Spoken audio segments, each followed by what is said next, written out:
ஒரு குட்டி mini vlog பார்க்கலாமா? நான் வந்து இன்றைக்கி ஒரு ஹெல்தியான தோசை பண்ணேன்.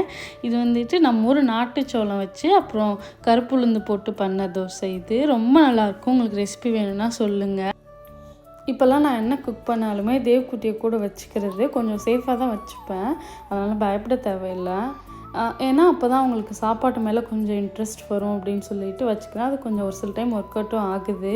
இந்த சோள தோசை வந்துட்டு இதுக்கு தேங்காய் சட்னி சூப்பராக இருக்கும். தக்காளி சட்னியை விட தேங்காய் சட்னி தான் எனக்கு ரொம்ப பிடிக்கும். நாங்கள் 2 பேருமே ஒரே டைம்லேயே சாப்பிட்டுட்டோம். அப்புறம் ஊர்லேருந்து அண்ணா வந்திருந்தாங்க. அவங்க வந்துட்டு ஸ்நாக்ஸ் எல்லாம் கொடுத்து விட்ருந்தாங்க. அவங்க கேரளா, அவங்க ஒரு ஸ்பெஷல் ஸ்நாக்ஸ் கொண்டு வந்திருந்தாங்க. அதெல்லாம் சாப்பிட்டு முடிச்சுட்டு கொஞ்சம் ரீஃபில் பண்ணுற வேலையெல்லாம் இருந்துச்சு. அதெல்லாம் பண்ணிகிட்டு இருந்தேன். இந்த ஆர்கனைசிங் பாக்ஸ் ரொம்ப யூஸ்ஃபுல்லாக இருக்குது. நம்ம ஒரே பாக்ஸில் 7 டிஃப்ரெண்ட் ப்ராடக்ட்ஸ் வந்துட்டு நம்ம போட்டு வச்சுக்கலாம். இது எடுக்கிறதுமே ரொம்ப ஈஸியாக இருக்குது.